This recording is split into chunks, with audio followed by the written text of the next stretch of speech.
Estou lendo um estudo do livro de Jó, Jó capítulo 38, a partir do versículo 39.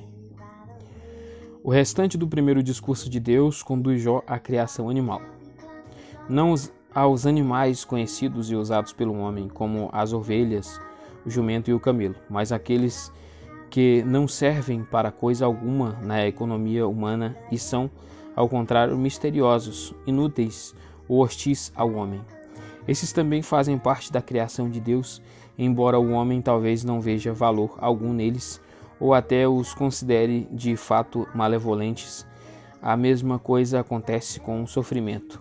Às vezes ele pode ter realmente um propósito reconhecível, mas às vezes pode ser tão enigmático e prejudicial ao homem como os animais selvagens podem fazer. Não obstante, faz parte da ordem de Deus no mundo e ele sabe o que está fazendo ao permitir que isso ocorra. Letra A, o leão e os corvos. O animal feroz e a ave de rapina são associados em um versículo. O sentido não é que Jó não pode satisfazer a fome dos leões, ou nem mesmo que é Deus quem dá alimento aos corvos, mas que há todo um domínio da criação de Deus que existe de forma independente do homem. Letra B, cabras monteses e corças, 39 do 1 ao 4. Aqui também se trata de animais bem inacessíveis ao homem. O ciclo da vida deles também não é afetado pela interferência humana. Eles dão crias e elas crescem sem a ajuda ou o conhecimento do homem. Letra C, o jumento selvagem. O jumento selvagem, dispensado por Deus do serviço ao homem, leva uma vida livre, embora difícil, e é totalmente inútil ao homem. Ao contrário do seu primo domesticado, o jumento manso que é conduzido pela cidade barulhenta. Letra D, o boi selvagem. Um abismo ainda maior separa o boi domesticado do boi selvagem, ou o auroch, não unicórnio, ARC. O mais forte dos animais que tem casco, espécie que entrou em extinção no século 17 d.C. A ideia de que ele pudesse ser arriado e aproveitado a serviço do homem é ridícula. Letra E, a avestruz, 39 do 3 ao 18. Se alguns animais são selvagens, livres e não domesticáveis, outros, como a avestruz, são simplesmente ridículos, visto que o texto não tem a intenção de ser uma lição de história natural. Não importa que somente o aspecto popular da avestruz, como mãe cruel, é imprestável, apareça aqui. Aliás, somente durante o dia é que os seus ovos são abandonados e durante a noite, tanto o macaco como a fêmea, tanto o macho como a fêmea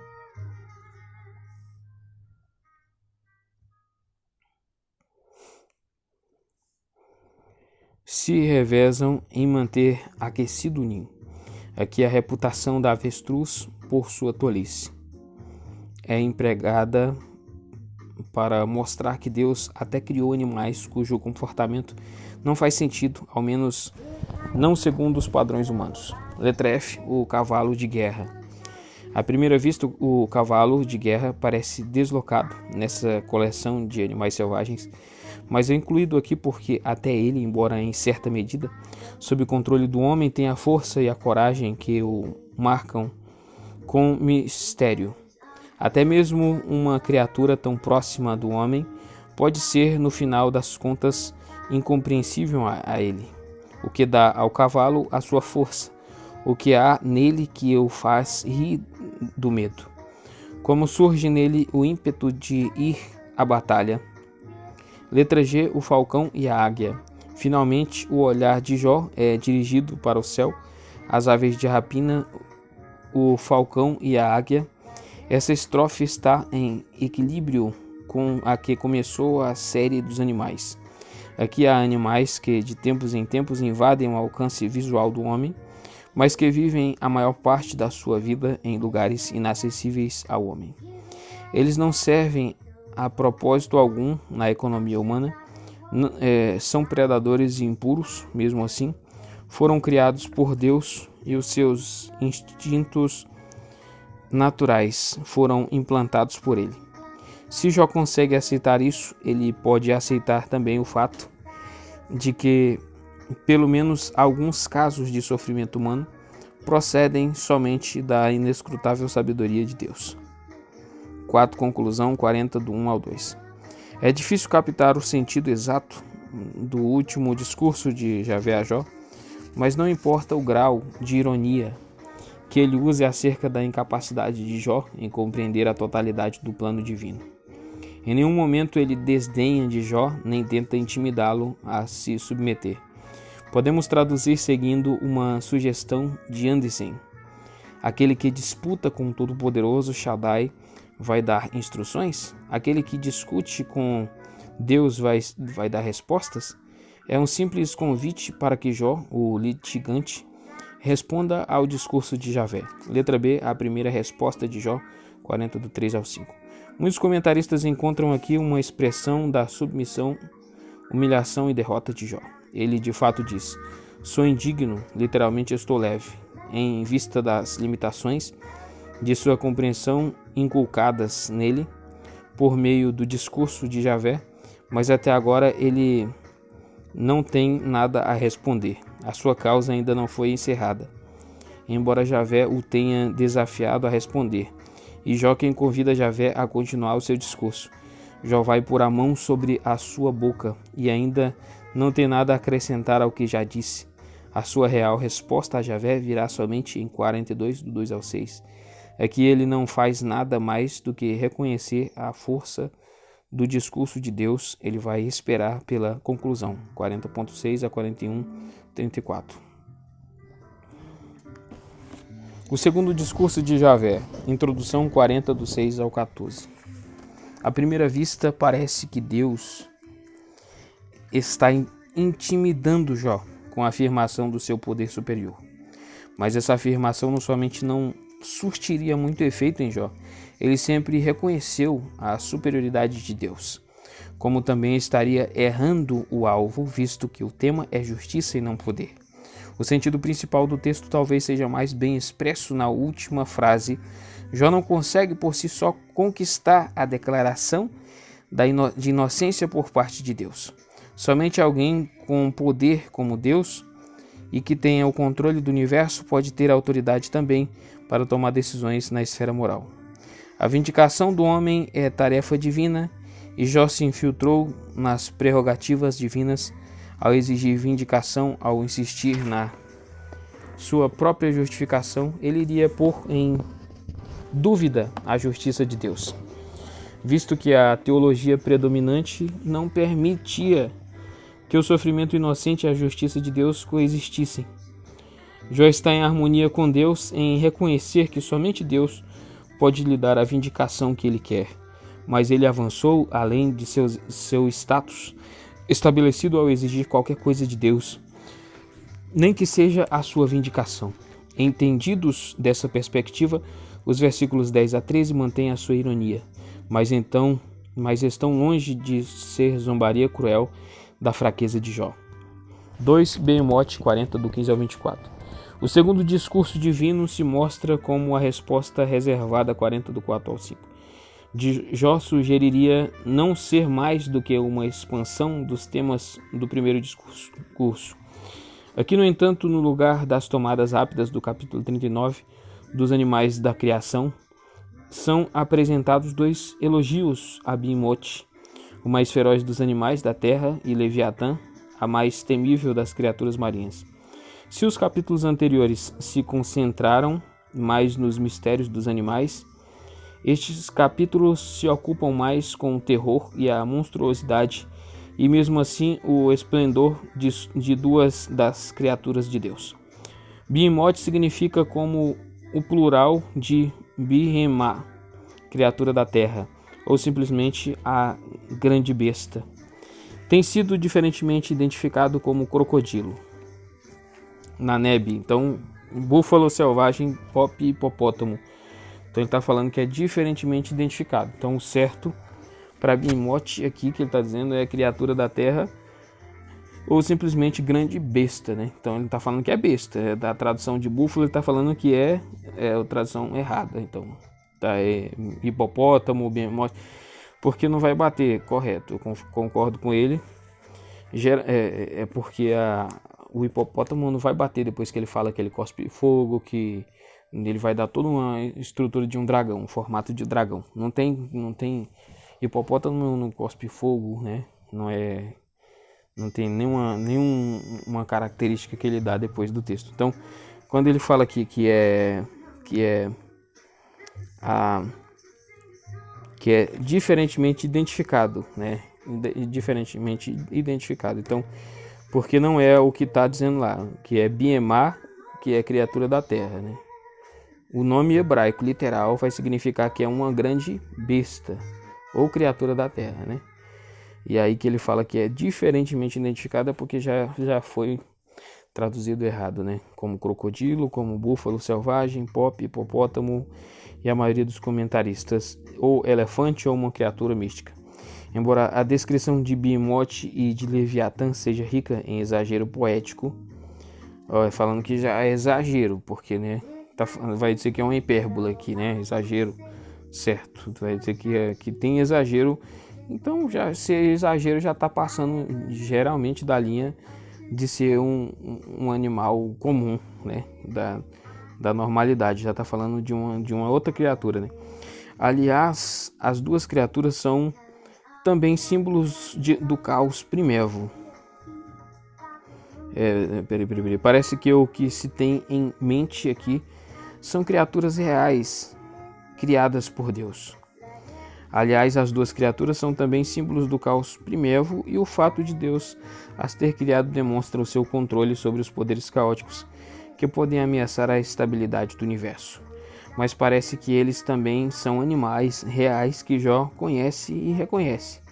De uma criatura dessas, repulsiva e hostil ao homem, Deus pode dizer: eu a criei quando criei você, e até que ela ocupa o primeiro lugar entre as obras de Deus.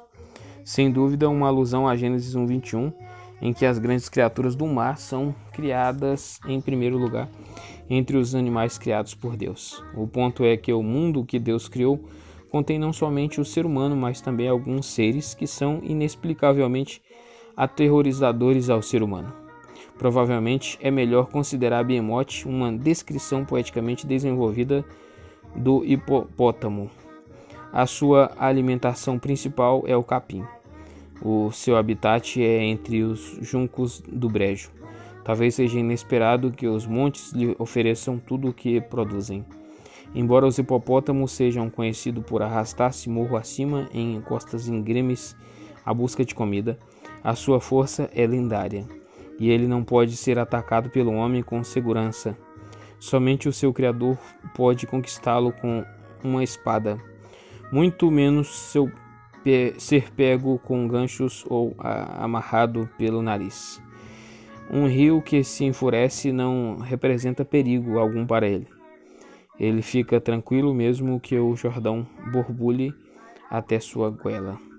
O único elemento ambíguo da descrição é que sua cauda balança como o cedro, pois a cauda do hipopótamo é curta e pequena, mas a ideia talvez seja que até essa parte relativamente insignificante da anatomia desse animal seja de força excepcional. Tá vendo? Aqui você precisa de malabarismo, porque não enquadra, né? Que ele vai falar que é aqui, ó, ambíguo, né? A ambiguidade aqui é que a cauda dele parece como cedro, né? O que já não tem a ver com a cauda do hipopótamo. Que ele vai falar, pois a cauda do hipopótamo é curta, tá vendo?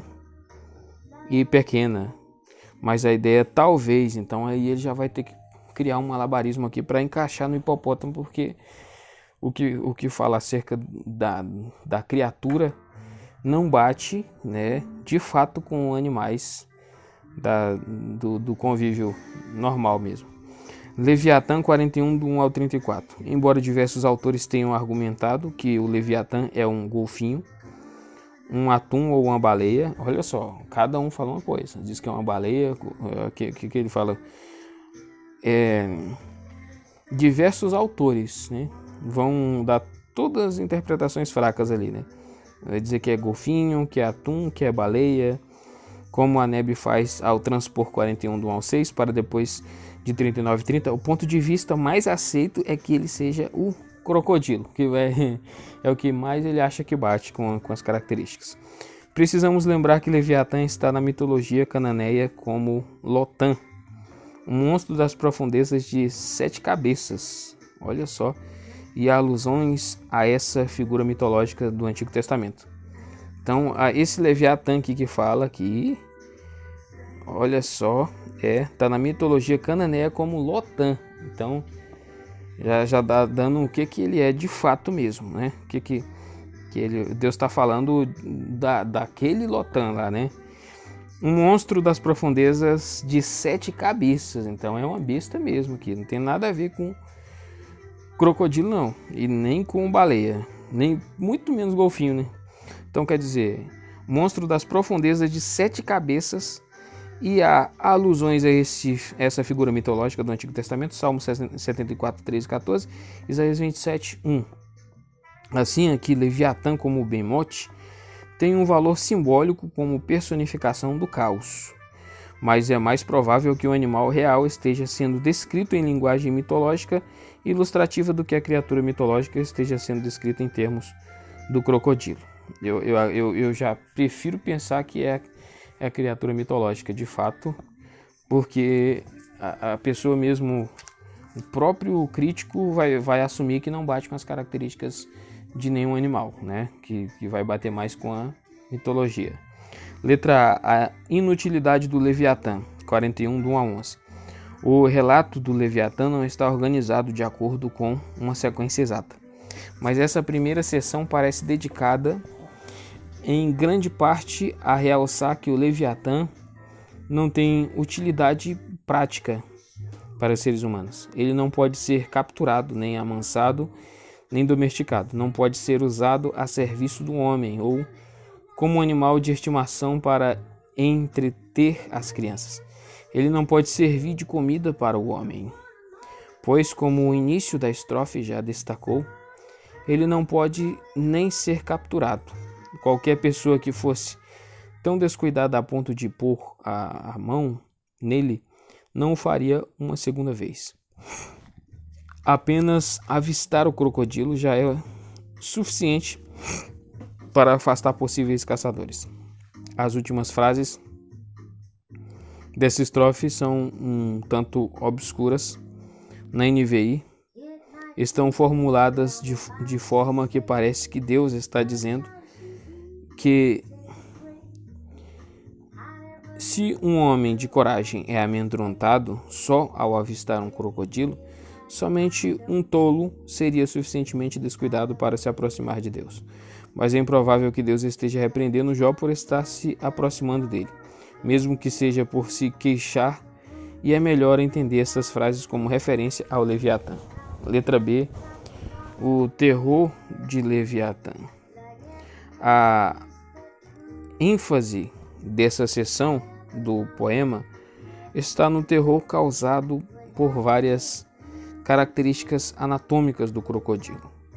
A linguagem é altamente poética e as fantasias retóricas não podem ser apreciadas se tudo que o leitor exigir da literatura for a exatidão literal. A capa externa, provavelmente uma crosta dura, é reconhecível como as escamas duras do crocodilo. O seu ventre, especialmente na parte da cauda, é conhecido como um caco denteado, versículo 30.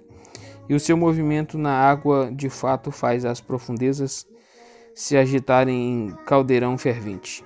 Mas questionamos se o relato de atirar lampejos de luz com o seu forte sopro, versículo 18 a 21, deve ser levado muito a sério. Olha só, tá vendo? Então quer dizer, se ele cospe fogo, atira lampejo de luz, então ele vai questionar se isso deve ser levado a sério, né? Por quê? Porque para levar na íntegra vai ter tudo a ver com a mitologia, né? Vai estar falando de um dragão mesmo. Então devemos levar a sério? Não, por que não? Tem que ser uma coisa muito simples e tal, né? E aí vai tornando a palavra de Deus uma coisa sem poder algum, né? Se eu não levar a sério o que está dizendo, né? Se eu não considerar aquilo que o texto está trazendo para mim, então eu vou ter que desconsiderar tudo, né? Então a Bíblia não vai ter mais poder algum se for visto dessa forma aqui. Deve ser levado muito a sério. Hawley observa que quando o crocodilo sai da água, ele expele o seu sopro retido junto com a água em um jato quente de sua boca. E isso é parecido com um jato de fogo, parecido, né? Contra a luz do sol. Então não é um jato de fogo, só parece. Mas a poesia acerca do dragão que solta fogo como Leviatã não deveria ser reduzida a um nível tão prosaico. O que importa nesse poema, em honra ao soberano, sobre todos os orgulhosos. Os animais, o que importa nesse poema, em honra ao soberano sobre todos os orgulhosos. Os animais selvagens é que o leitor consiga perceber o terror e a grandeza dessa criatura que é tão repulsível e hostil ao homem. Tá vendo? Então, para ver tão repulsível e hostil, então não tem que levar em conta tudo que fala mesmo o texto. Leviatã é o clímax dos discursos de Javé a Jó. E o ponto dessa digressão para o reino animal não deixou de ser compreendido por Jó. O sofrimento é um crocodilo, um hipopótamo apavorante e misterioso e, mesmo assim, parte do mundo de Deus e detentor de um esplendor peculiar em si mesmo. Letra D, a segunda resposta de Jó, 42, do 1 ao 6. O discurso final de Jó, por mais crucial que seja para a compreensão do diálogo entre ele e Deus, é um tanto enigmático e aberto a diversas interpretações. O que está claro, no entanto, é que, ao contrário do seu primeiro discurso, de 40 do 2 ao 5, que na verdade não foi uma resposta, mas uma recusa de resposta, esse discurso revela uma verdadeira solução da disputa de Jó com Deus. Ela é resolvida pelo reconhecimento de Jó do direito que Deus tem de fazer o que está fazendo. Até mesmo embora isso não seja dito explicitamente, a ponto de trazer sofrimento sobre uma pessoa inocente. O que é novo acerca do conhecimento de Jó, de que Deus pode fazer todas as coisas, o que nenhum dos planos dele pode ser frustrado.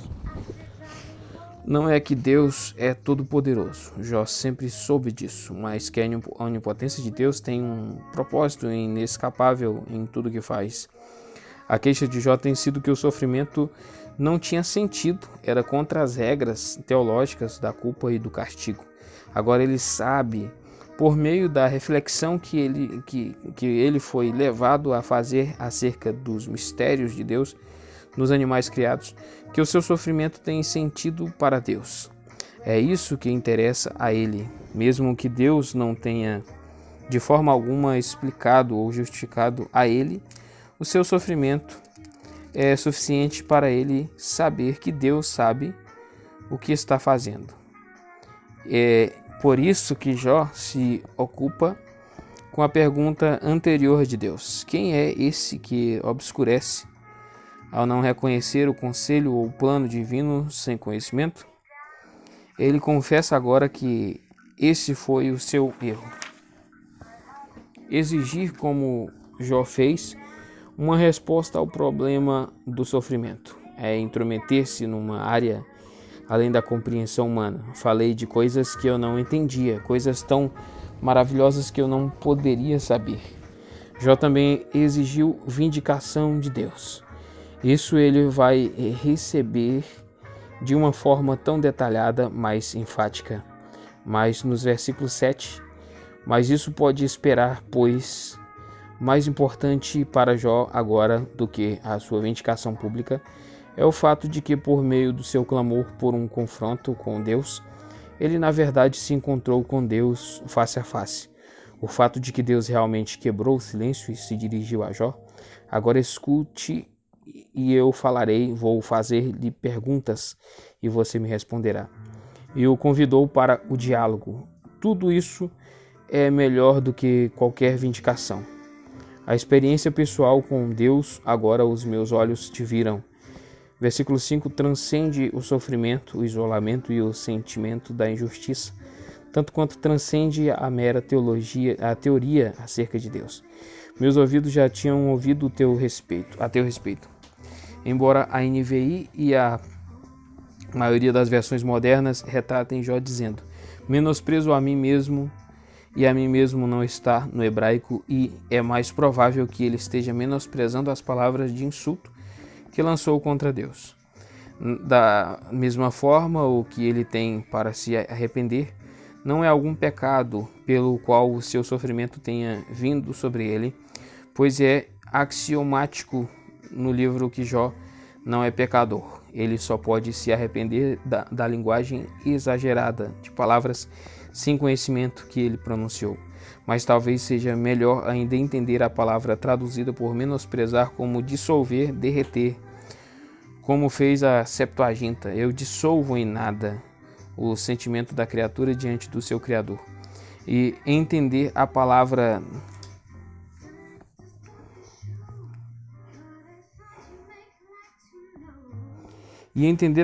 traduzida por arrepender-se como confortar.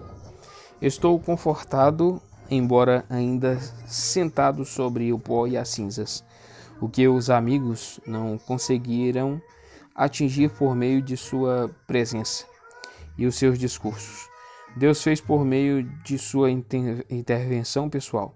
Já ainda está sofrendo, ainda está sobre o monte de cinzas, mas a sua amargura foi tirada e sua tensão resolvida por meio do seu encontro com Deus.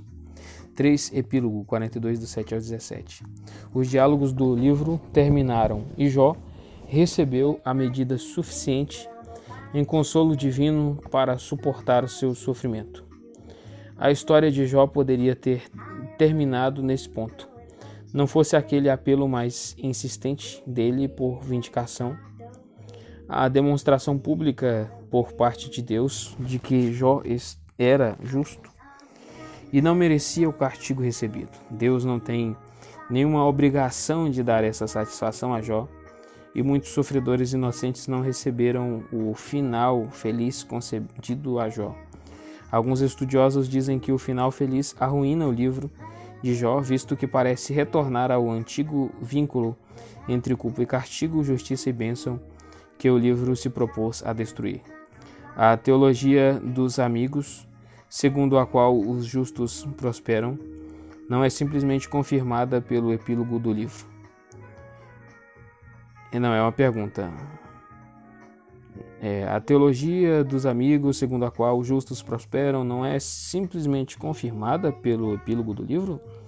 Não, porque os amigos insistem em que os justos prosperam indubitavelmente e os ímpios inevitavelmente têm um fim precipitado. O caso de Jó provocou como é insensata qualquer conversa de necessidade ou inevitabilidade em relação à forma de Deus agir com os homens. Mas o epílogo quer afirmar, depois que se deu todo o reconhecimento a Deus, de que ele pode fazer o que lhe agrada, que Deus tem prazer em derramar as suas bênçãos sobre aquele que o serve fielmente. Isso é uma forma de bônus, um ato de graça e não é compulsório por parte de Deus. Para Jó basta que ele teve um encontro com Deus, mas Deus se agrada em responder no final ao clamor de Jó por vindicação. A vindicação diante dos amigos 42.7. Nessa cena encantadoramente irônica, Javé destaca aos amigos que Jó é Jó e não eles, que é o seu servo. Ocorre 4 vezes. E que foi Jó e não eles que falou o que é certo a meu respeito. Que inversão extraordinária, para não dizer comida de papéis. Não, comida não. Para não dizer cômica. De papéis encontrados, quando o castigo pela insensatez dos amigos só é impedido por meio das orações do justo e ainda sofredor servo Jó. Aqueles que se sentiram tão superiores a Jó são os que agora precisam de perdão, e Jó não é somente vindicado diante deles, mas se torna defensor deles. Como é possível que o discurso irrepreensível e respeitoso dos amigos acerca de Deus pode ser denominado loucura quando Jó, cujos discursos foram repletos de amargura e ódio contra Deus, é considerado aquele que falou o que é certo a respeito de Deus? Somente por isso os amigos de Jó falaram de Deus inteiramente na terceira pessoa, como um objeto, enquanto Jó insistiu em falar com Deus pessoalmente. Numa época de sofrimento, a conversa meramente a respeito de Deus é loucura. Somente um clamor a Deus, não importa quão amargurado e violento, pode ser certo, pois pavimenta o caminho para um encontro com Deus. 2. A vindicação pública, 42, do 10 ao 17. Para os amigos, o atestado divino acerca de Jó foi suficiente como vindicação, mas aos olhos dos seus parentes e concidadãos, o sinal do reconhecimento divino de inocência será naturalmente a restauração de sua fortuna. E sua fortuna é restaurada em medida dupla. Será que há uma indicação aqui da compensação pela perda injustificada que Jó havia sofrido? O conforto que Jó recebeu do seu encontro com Deus é enriquecido pelo conforto que ele recebe de seus parentes. Agora que ele foi socialmente reabilitado, contraste com 19, 13 ao 14. Os presentes de prata e o anel de ouro são símbolos de consideração e não presentes para aliviar a sua pobreza. A sua fortuna já foi restaurada anteriormente. Ele se torna tão rico que há heranças até para as suas filhas. As filhas geralmente só recebiam herança se não houvesse herdeiros homens. Números 27. O epílogo conclui num tom típico das narrativas patriarcais de Gênesis. A morte em idade muito avançada é a bênção final de Deus. Com essa cena, voltamos ao clima pastoril idílico com que o livro começou.